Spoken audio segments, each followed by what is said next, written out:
Le calendrier économique de jeudi abonde en publications importantes qui pourraient secouer les marchés d'échange. Restez avec nous pour en savoir plus. L'Allemagne doit publier son rapport sur l'emploi étroitement surveillé pour août à 8h-5. Le taux de chômage a légèrement reculé en juillet, atteignant son plus bas niveau en plus de 3 décennies. La Grande-Bretagne fera connaître ses approbations des prêts hypothécaires pour août à 8h30.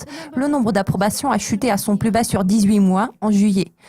Ensuite, à midi, nous découvrirons l'estimation préliminaire de l'indice des prix à la consommation allemand, très attendu pour septembre. Le taux d'inflation annuel est resté inchangé en août, mais cette estimation pourrait montrer une certaine amélioration. Une autre publication à fort potentiel d'impact est programmée à 12h30. Il s'agit de la mise à jour hebdomadaire des demandes d'assurance chômage aux USA. Les demandes initiales ont baissé de 8 000 au cours de la semaine se terminant le 17 septembre, alors que les demandes renouvelées ont reculé de 36 000 au cours de la semaine se terminant le 10 septembre. L'estimation finale du PIB américain du deuxième trimestre sera disponible à la même heure. Selon l'estimation initiale, la croissance trimestrielle annualisée s'est établie à 1,1%, ce qui est supérieur au rythme de 0,8% enregistré au trimestre précédent. Les États-Unis feront connaître leurs promesses de vente de logements pour août à 14h. Les ventes ont rebondi en juillet, contrebalançant la chute inattendue de 0,8% affichée un mois plus tôt.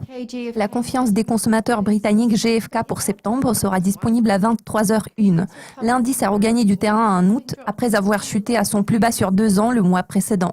L'IPC japonais, étroitement surveillé pour août, suit à 23h30.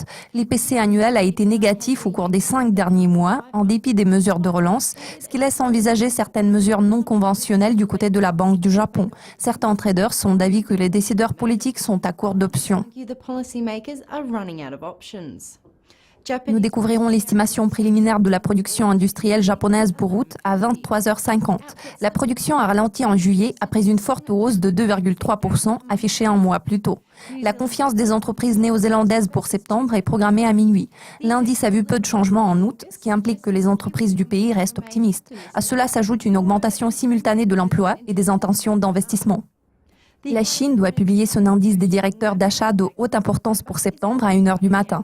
Il s'agit de l'estimation réalisée par le Bureau national des statistiques qui laisse penser que la fabrication chinoise a renoué avec la croissance en août. Les prêts au secteur privé australien pour août suivent à 1h30. Les prêts à la consommation ont continué de progresser en juillet, le rythme de croissance ayant dépassé le gain de 0,2% enregistré en juin. Le PMI manufacturier Caixin de la Chine pour septembre sera disponible à 1h45. Contrairement aux données fournies par le Bureau national des statistiques, cet indice a perdu 0,6 points en août. Cela implique que la fabrication reste au même niveau qu'en juillet. Enfin, les mises en chantier japonaises pour août concluent ce calendrier bien chargé à 5h du matin. Les données de juillet ont surpris à la baisse à la suite d'un glissement de 2,5% un mois plus tôt. Je suis Céleste Skinner. Vous avez suivi le calendrier économique du jeudi 29 septembre. Le prochain aperçu portera sur les publications clés de vendredi. À très vite.